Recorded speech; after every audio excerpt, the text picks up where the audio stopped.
ಮೊಟ್ಟಮ್ಮ ಅವರು mic on ಆಗ್ತಾ ಇಲ್ಲ. ಮೈಕ್ ಆನ್ ಆಗ್ತಾ ಇಲ್ಲ. ಜೋರ್ ಮಾತಾಡಿ. ಮಾನ್ಯ ಸಭಾಧ್ಯಕ್ಷರೇ, ಎರಡು ಸಮಸ್ಯೆಗಳ ಬಗ್ಗೆ ಗಮನ ಸೆಳೀಲಿಕ್ಕೆ ಇಷ್ಟಪಡ್ತೀನಿ. ಒಂದು, ನಮ್ಮ ತಾಲೂಕು ಆಸ್ಪತ್ರೆಯಲ್ಲಿ ಏನು ಗೈನಕಾಲಜಿಸ್ಟ್ ಇಲ್ಲ, ಜುಲೈ 2025ರಿಂದ ಗೈನಕಾಲಜಿಸ್ಟ್ ಇಲ್ಲ. ಮತ್ತೆ ಇನ್ನೊಂದು, ರೂರಲ್ ಸರ್ವಿಸಸ್ ಡಾಕ್ಟರ್ಸ್ ಬಗ್ಗೆ ಅವರ ಒಂದು ಏನು ಅವ್ರೇನು ಬಂದು ಕೆಲಸ ಮಾಡಬೇಕಾಗಿದೆ ರೂರಲ್ ಜಾಗದಲ್ಲಿ, ನಮ್ಮಂಥ ಗ್ರಾಮೀಣ ಪ್ರದೇಶದಲ್ಲಿ, ಅದ್ರ ಬಗ್ಗೆನೂ ಕೂಡ ನಾನು ಗಮನ ಸೆಳೀಲಿಕ್ಕೆ ಆರೋಗ್ಯ ಮತ್ತು ಕುಟುಂಬ ಕಲ್ಯಾಣ ಇಲಾಖೆ ಸಚಿವರ ಗಮನ ಸೆಳೀಲಿಕ್ಕೆ ಬಯಸ್ತೀನಿ.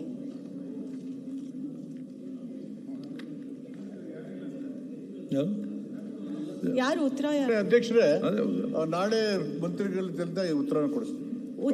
ಉತ್ತರನ ಕೊಟ್ಟಿದ್ದಾರೆ, ನನಗೆ ಲಿಖಿತದಲ್ಲಿ ಉತ್ತರ ಬಂದಿದೆ. ಅದ್ರಲ್ಲಿ ಏನ್ ಹೇಳಿದ್ದಾರೆ ಅಂದ್ರೆ, ಅಲ್ಲಿಗೆ ತೊಂದರೆ ಆಗೋ ರೀತಿಯಲ್ಲಿ ಬೇರೆ ಕಡೆಯಿಂದ ಡಾಕ್ಟರ್ನ ಇದು ಮಾಡಿ ಅರವಳಿಕೆ ತಜ್ಞರಿಂದ ಅಥವಾ ಆಪರೇಷನ್ ಬೇಕಾದ ಅನಾನುಕೂಲ ಮಾಡಬೇಕು.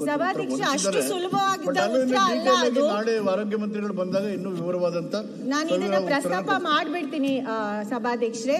ಈಗ ಆನೆಸ್ಥೆಸಿಸ್ಟ್ ಇಲ್ದಲೆ ಹಂಗೆ ಕೊಟ್ಬಿಟ್ಟೆ.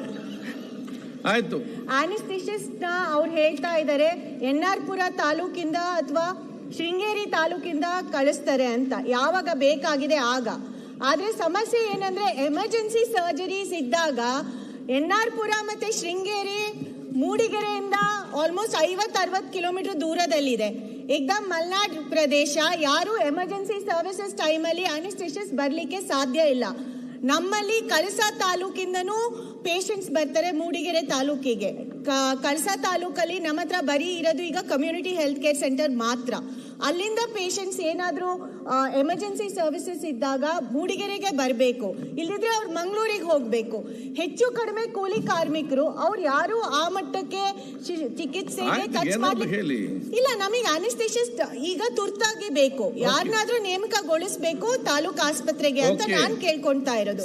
ಇನ್ನೊಂದು, ನಾನು ರೂರಲ್ ಸರ್ವಿಸಸ್ ಡಾಕ್ಟರ್ಸ್ ಬಗ್ಗೆ ಯಾಕೆ ಕೇಳ್ತಾ ಇದ್ದೀನಿ ಅಂದ್ರೆ, ಅವ್ರು ಏನು ಗ್ರಾಜುಯೇಷನ್ ಮುಗಿಸ್ಕೊಂಡು ಕಂಪಲ್ಸರಿ ರೂರಲ್ ಸರ್ವಿಸ್ ಇದೆ, ಅವರು ಸರಿಯಾಗಿ ಕೆಲಸ ಮಾಡ್ತಾ ಇಲ್ಲ ಅಂತ ಬಂದು 3 ತಿಂಗಳಿಗೆ ವಾಪಸ್ ಹೊರಟು ಹೋಗ್ತಾ ಇದ್ದಾರೆ.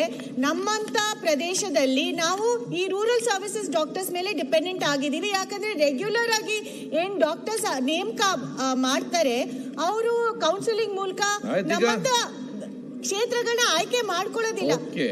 ಸಭಾಧ್ಯಕ್ಷ ಇಲ್ದಿದ್ರೆ ಎಲ್ಲ ನಿಮ್ ಕ್ಷೇತ್ರಕ್ಕೆ ಬರ್ತಾರೆ, ನಿಮ್ಮ ಹತ್ರ ಬಂದು ನಾವು ಡಿಸ್ಕೌಂಟ್ ಕೇಳಬೇಕಾಗುತ್ತೆ. ನಿಮ್ ಕ್ಷೇತ್ರದಲ್ಲಿ ಏನು ಹಾಸ್ಪಿಟಲ್ಸ್ ಇದೆ ಅಲ್ಲಿಗೆ ನಾನು ಪದೇ ಫೋನ್ ಮಾಡಿಬಿಟ್ಟು ನಾನು ನಿಮ್ಮ ಹತ್ರ ಡಿಸ್ಕೌಂಟ್ ಕೇಳ್ತಾ ಇರ್ತೀನಿ.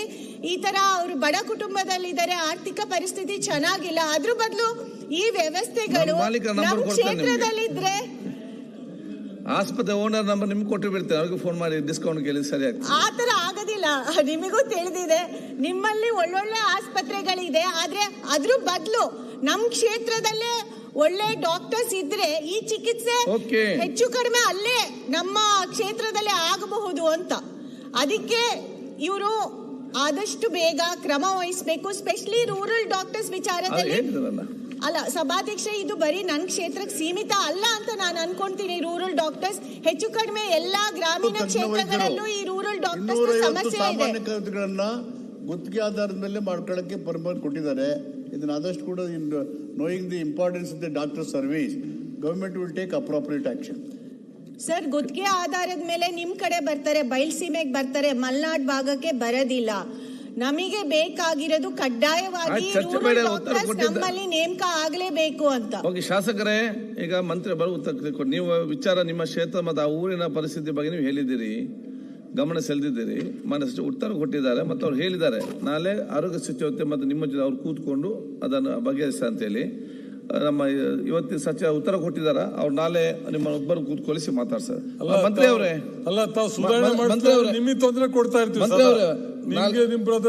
ಮಂತ್ರಿ ಅವರೇ, ನಾಳೆ ಒಂದು ಆರೋಗ್ಯ ಸಚಿವ ಮತ್ತು ಅವ್ರು ಕೂತ್ಕೊಳಿಸಿ ಅದು ಚರ್ಚೆ ಮಾಡಿಸ ಬಗ್ಗೆ ಪರಿಹಾರ. ಧನ್ಯವಾದಗಳು. ಕೃಷ್ಣ ನಾಯಕ್ ಈಗ ಬಂದ್ರಿ.